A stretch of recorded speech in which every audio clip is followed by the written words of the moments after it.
지난 주말에 첫 번째 주말 경선이 있었는데 1% 초박빙으로 지금 김민석 정청래 후보가 일단은 결과가 나왔어요. 뭐 이제 여러분들한테 한번 여쭤보겠는데 이번 주말의 결과 어떻게 보시는지, 누구한테 더 유리한 결과인지. 지금 완전 초박빙 상태가 되고 있는데 네.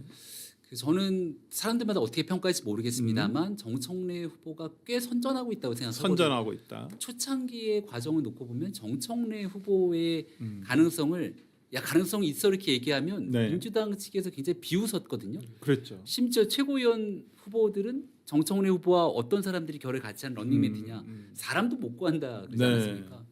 최민희 의원이 압도적인 1등 수석 최고위원으로 그렇죠. 지금 네. 가는 그 탄탄대로를 걷고 있고 충청에서 김민석 후보가 영리하게 캠페인을 펼쳤다고 보거든요. 이거는 왜냐하면 선거에 개표가 들어가기 전에 마이너스 7%까지 이기면 그럼 그렇죠. 나머지에서 해볼 수 네, 있다라고 네, 하니까 네. 아 김민석 후보가 충청에서 확실히 밀리는구나. 왜냐하면 충청은 정청래 대표의 고향이기도 하고 그렇죠. 지난번 박찬대 의원이랑 붙었던 그 첫 번째 전당대회에서도 크게 이겼단 말입니다. 네.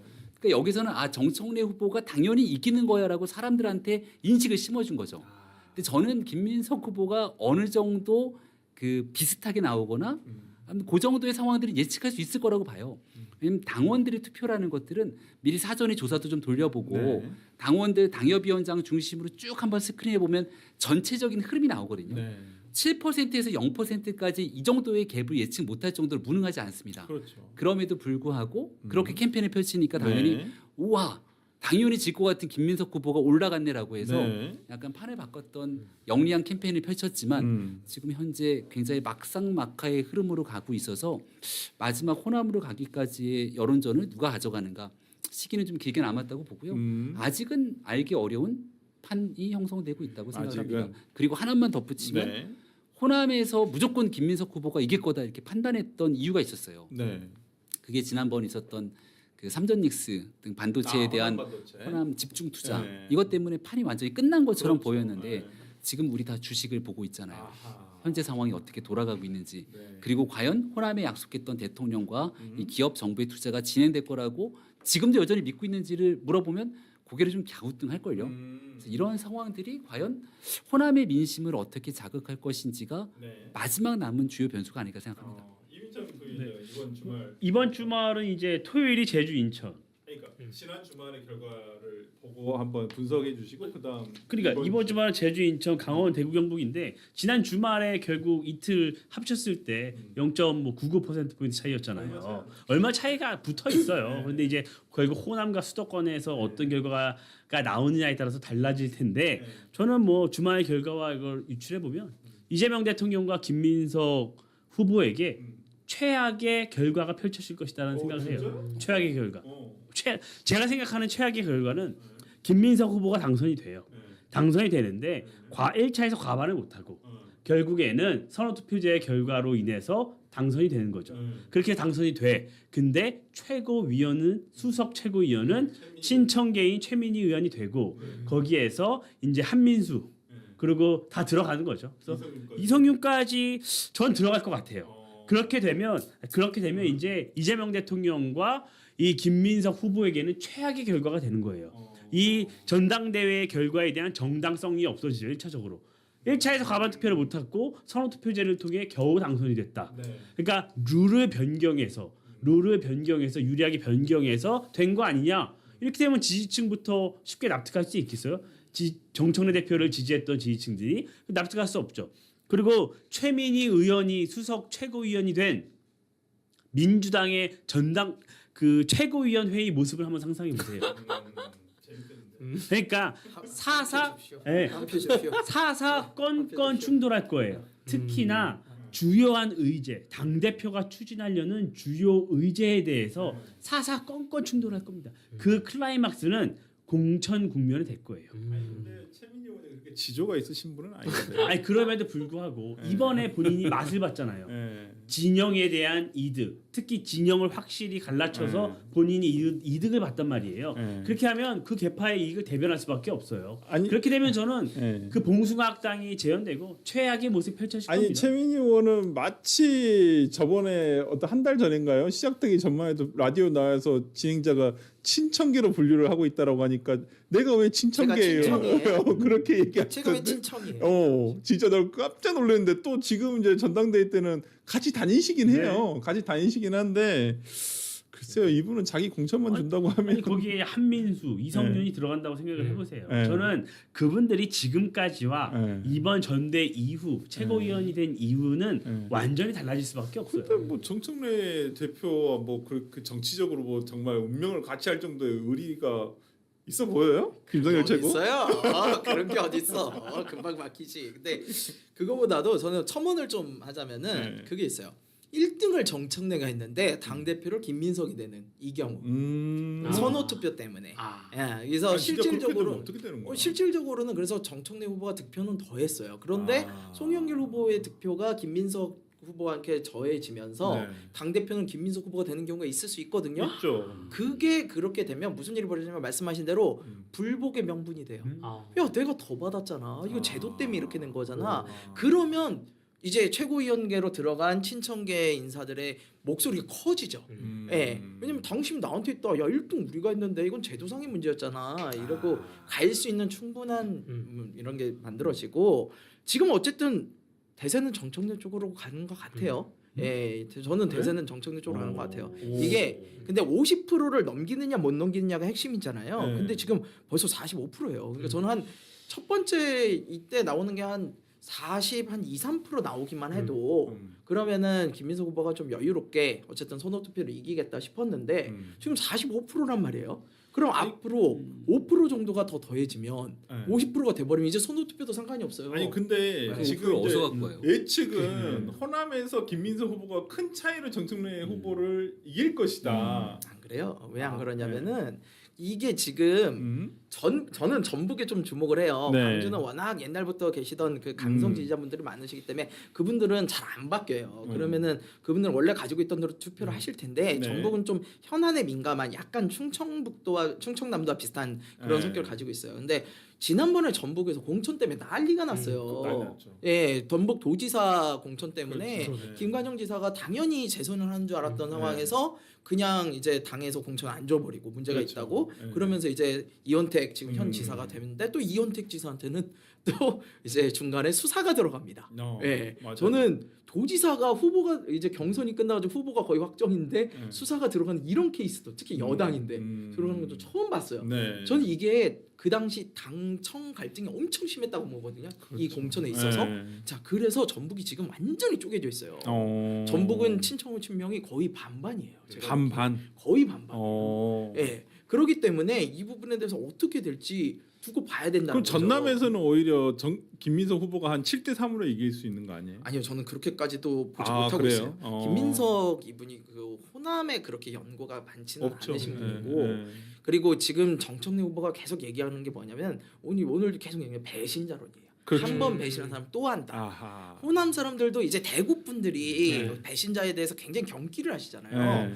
호남도 마찬가지예요. 네. 본인들을 이제 배신했던 사람들에 대한 이게 매우 강해요. 네. 근데 이제 김민석 후보를 배신자로 몰아가고 저 사람은 밖에서 온 사람이라고 몰아가기 시작하면 네. 호남의 뿌리가 깊지 않다 보니까 이게 쉽사리 흔들릴 수가 있거든요. 음. 지금 결국에는 김의겸 의원이 이제 와서 정말 정말 헛웃음밖에 안 나오는 네. 자신이 오보를 냈다라고 하면서까지 감싸고 있는 네. 내가 노무현을 죽이겠다. 죽이겠다라고 했던 그런 발언을 꺼내려고 여태껏 가져온 거예요. 정청래 쪽에서는. 아니 그런데 그거를 호남에서 던질 거라는 거죠. 그러면 전북에서 반반이 나오고 반반. 네. 예.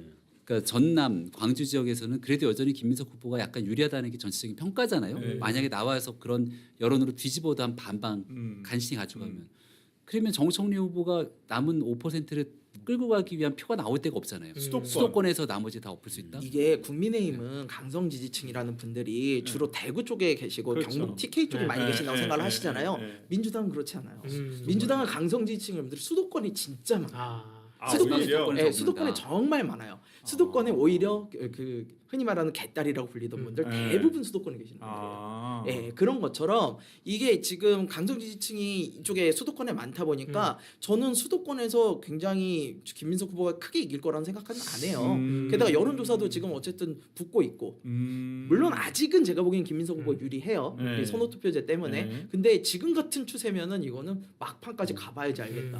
아니, 제가 그런 그래서 생각이 저도 뭐 네. 대부분 동의는 하는데 네. 저는 이번 주말 결과가 그렇게 정청래 후보에게 좋은 평가를 하기가 쉽지는 않은 것 같아요. 그러니까 왜냐하면 우리가 정청래 후보가 굉장히 뭐 크게 질 거라고 많은 사람이 예상을 했는데 많은 여론조사에서 박빙으로 따라갔잖아요. 네. 그러면서 아 정청래가 이게 태풍인가? 네. 역전하나? 라면서 승기를 잡았다 여러 가지 평가가 있었잖아요. 근데 막상 첫 이틀 까고 보니까 이 태풍은 아니었단 말이에요. 네. 그리고 자신의 안방이라고 여겨지는 곳에서조차 뭐 크게 이기지 못했어요. 오히려 충청도에서는 패배했잖아요. 네. 그리고 PK에서는 그렇게 당원수가 많지 않고 물론 네. PK에서 무슨 가산점이 있더라고요. 민주당은 가산이 된 결과를 봐야 되겠지만 네. 그러니까 정청래 후보가 이렇게 초반에 승기를 잡지 못한다면 수도권과 호남에서 과연 따라갈 수 있을까? 저는 이게 회의적이라고 보는 거예요. 네. 그렇기 때문에 정청래가 성과는 내고 있지만 김민석 후보는 이길 정도는 아니야. 그러면 김민석 후보도 과반은 한 번에 못해. 이기긴 이길 텐데. 그러면 정당성 없이 당선되는 당대표가 된단 말이에요. 그렇기 때문에 저는 이재명 대통령과 김민석 후보에게 최악의 결과가 나올 수 있는 조짐이 보인다. 저는 그렇게 예측을 하는 겁니다. 저는 그 주말에 정청래, 김민석 이렇게 보면서 네. 이렇게 서로 네거티브로 싸울 거면 차라리 캠프에서 저를 영입하지. 그럼 제가 아니 예를 들어서 제가 정청래 캠프에 들어가면 얼마나 김민석 네거티브를 잘하겠어요. 또 제가 김민석 캠프에 들어가면 얼마나 정청래 네거티브를 잘하겠어요. 이렇게 싸울 거면 차라리 우리 국민의힘 진영에 얼마나 많은 이런 훌륭한 패널들이 있습니까? 저는 수도권에 있는 그 전쟁을 앞두고 그 정청래 캠프에서 김민석 총리에 대한 인사청문회 때 네. 그때 제가 방송에서 했었던 그러한 네. 걸 참고하시길 바라겠습니다. 그리고 김민석 총리는 예전에 서울시장 나왔잖아요. 네. 그때 청계천에 대해서 어마어마하게 비판했거든요. 근데 이명박 대통령이 서울시장 나왔을 때 그런 영상을 가지고 돌리다 보면 네. 왜냐면 자 민주당 분들은 네. 국민의힘 패널이 말하는 거를 아예 듣지도 않아요. 민주당 분들은 그래서 김민석 후보자가 서울시장 후보자 시절에 무슨 말을 했는지도 모릅니다. 무슨 뭐 결혼식 축의금을 무슨 몇 억을 받았던 이런 것도 몰라요. 우리 조선일보 이걸 아예 보질 않기 때문에. 네. 근데 이거를 정청래 측에서 돌리면 보겠죠. 같은 민주당 진영에서 돌린 거니까. 많이 참고하시길 바랍니다. 아니 근데 지금 후보들 간의 신경전이 네. 있어요. 뭐 봉이 김선달이니 이해관이니 노무현 배신이니 이런 얘기도 하고 서로 그다음에 정청래 김민석 후보 둘 다 윤리 제소하겠다 당선되면 네. 뭐 이런 얘기도 오가고 있는데 그게 뭐 그리고 무슨 일베 침투설까지 신천지 개입설에서 일베 침투설까지도 얘기를 했단 말이에요. 최고위원 선거에서는. 최민희 의원이 한 얘기죠. 네. 그렇죠. 최민희 의원이 근데 최민희 의원이 지금 이번 주말 경선에서 현장에서 보여준 태도도 상당히 비판을 많이 네. 하고 있더라고요. 네. 뭐 서미야 후보가 막 이렇게 연설을 하는데 뭐 그 밑에서 좀 뭐 아니요 하고 또 그걸 말리는 의원과도 또 막 이렇게 티격태격 하고 네. 그러니까 그런데 최민희 의원이 1위예요. 지금 게다가 지난주 청문회 때 왜 졌어요? 예. 이런데도 1등이란 말이죠. 어떻게 봐야 돼요? 어떻게 정치를 해야 돼? 대단한. 저렇게 분인데. 해야지 1등을 하는 거예요? 아무튼 언론의 주목도는 계속 끌고 가잖아요. 네. 본인이 원하는 방식으로. 네. 그리고 일베 얘기는 이재명 대통령을 돌려가나 이런 생각이 들기도 하고. 민주당이 그렇죠. 침투한 일베 원조 일베 옛날에 그런 아이고 그럼 본인이 말씀하신 거니까 본인이 일베 이야기가 출신이라고 있는 거니까. 말씀하셨나? 예. 일베 최고 아웃풋. 돌려가기라고 해도 더 할 말이 없는 것이고 예전에 리샌드 원이 논란이 있었던 것도 네. 결과적으로 그때 조국 전 대표가 그런 방식의 메시지를 띄우면서 일베식 놀이 비슷하게 언급했던 내용이랑 저는 다 맥이 비슷하다고 보거든요. 네. 근데 그런 방식의 메시지 캠페인을 했을 때 소구되는 사람들의 숫자가 딱 정해져 있지 않는가. 최고위원은 많이 받을 필요도 없어요. 여러 명이 나와서 하는 선거이기 때문에 저도 최고위원 선거 나갔을 때 보니까 20%에서 20한 3, 4% 내를 갖고 가면 네. 아주 넉넉하게 그냥 이기는 거거든요. 아 그래요. 그러니까 딱 핵심으로 내가 끌고 갈 포인트만 가져가면 되는 선거입니다. 당대표 선거랑 또 달라요. 최민희 의원이 그런 면에서는 자기가 소구하고 있는 사람들에 대한 캠페인을 잘하고 있고 네. 여기에 비해서 다른 사람들의 인지도가 생각보다 많이 떨어진다고 봐요. 아. 정치 고관여층들이야. 맞아, 약간 네. 좀 서미아 의원이나 또 누구 있죠? 서미아 의원은 사실 저도 얼굴이랑 매칭이 안 되거든요. 박선원, 박선원 의원도 박선원 의원이야 임미애, 뭐 김영호. 근데, 네. 근데 진짜 죄송하겠지만 네. 이분들 일반 국민들 진짜 모르세요. 네, 잘 아무도 몰라요. 네, 선거 나가 보시면 아실 거예요. 잘 네, 몰라요. 네, 진짜. 근데 되게 압도적으로 1위예요. 그러니까. 최민희 의원. 아니, 최민희 의원은 알죠. 인지도가 일단 아니, 있어요. 22.58%. 네. 네. 2위가 16%. 박선원 네. 의원. 네. 차이가 굉장히 아니, 커요. 박선원 의원은 이제 소위 친명계로 이제 네. 김민석 후보와 같은 러닝메이트 개념으로 지금 뛰고 맞아요. 있어서 여기서 또 팁을 드리는 거예요. 뭐 서미아 의원님이나 다른 분들 최민희 과방위원장 자녀 결혼식 때 제 방송을 돌리면 됩니다. 우리 방송을 돌리면 돼요. 민주당 분들이 이제까지 안 봤던 방송. 아니 근데 걱정되는 그리고- 건 이게 다른 정당에도 영향을 줄 것 같아서 걱정됩니다. 근데 이번에 솔직히. 민주당 전당대 좀 특이한 거는 네. 원래 옛날에 뭐 H.O.T와 잭스키스가 가요톱텐에 붙어도 네. 팬들이 서로 가수를 욕하지만 가수끼리는 안 싸우거든요. 네. 또 스포츠에서도 야구 선수, 축구 선수가 팬들이 상호간에 팀을 욕하거나 야유하지 선수들끼리는 안 싸웁니다. 네. 근데 이번에 최민희 그 의원이 말하는 이런 일베 문화 이게 본인한테 야유했다고 하는 건데 네. 그 야유는 합동연설회나 어떠한 스포츠든 뭐 문화계에선 많이 있었던 거고요. 특이한 거는 왜 후보자들끼리 싸우냐고. 그게 정말 좀 특이했고 가장 특이한 장면은 그 이지은 마포갑 위원장의 지역위원장의 그 볼콕. 정청래 네. 볼콕이죠. 전 이거 보고 민주당 문화는 정말 우리랑 다르구나. 그러니까 저기 지금 화면에 나오고 있는데 제가 아니 제가 예를 들어서 제가 이거 뭐 결혼식 할 때 이거 연주군지 하는 거 아니 깍꿍이야. 아니 제가 예를 들어서 장동영 대표 뒤에 앉았어요 행사장에. 제가 볼콕을 할 수 있을까? 장동영 대표님 깎고 이걸 할 수 있을까? 나 너무 황당한 거야. 박찬대 의원이 옛날에 코딱지 파줘갖고 유명해졌잖아요. 그 이재명 대통령 코딱지 이렇게 파줘갖고. 그러니까 그런게 되게 많네. 민주당에서. 그래서 약간 이지은 씨가 뭐 말실수에 말실수했다가 네. 대변인 사퇴. 대변인 사퇴 사퇴했죠. 그분이죠. 아니 그렇죠. 그 부시장님 계시면서 시장님한테 볼콕 해본 적 있어요? 없으실 거 아니에요. 얼굴을 포. 우리끼리도 없는데. 충격적이다. 진짜. 제가 제가실 것 같아요. 약간 튀겠어. 약간 튀겠어. 아니 그러니까 저것도 되게 비판을 많이 받고 있더라고. 그리고 김민석 캠프 쪽에서 저걸 엄청 많이 돌리고 있더라고 보니까. 네. 저걸 이렇게 클립을 만들어 가지고 이재명 대통령이 주변에 여성 앉히지 말라고 했던 거 아닙니까? 네. 아. 뒤에 뒤에 앉히잖아요. 뒤에 옆에 말고 뒤에. 앞에 앉지 옆에 앉히지 말고 뒤에. 그래서 저는 이 네. 징계, 네. 윤리위 제소 네. 이 두 후보가 공히 네. 얘기를 했잖아요. 네.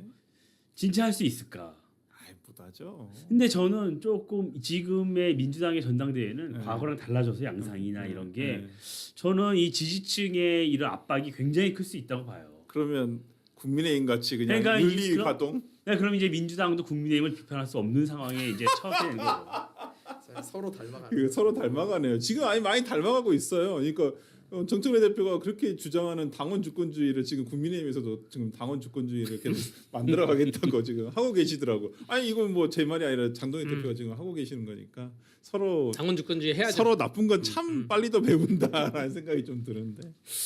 알겠습니다. 근데 유시민 씨가 지난주 토요일 날그 곽현민 씨가 진행하는 유튜브에 나와가지고 어떤 이재명 대통령과의 전후에도 있지만은 그렇다고 관계가 영원할 수는 없다 이런 말을 했어요. 뭐 한때는 뭐 공적인 관계도 있고 사적인 관계도 있지만은 그게 영원히 해야 될 수 있는 것도 아니고 그렇게 할 수도 없다. 그래서 지금 자신에 대한 비판에 대해서 마치 자기를 시장통에 뛰어드는 자폭 테러범처럼 묘사한 분들이 있어서 되게 씁쓸하다라는 식으로 얘기를 하시고 계시더라고요. 탁현민 씨 방송을 봤는데 네.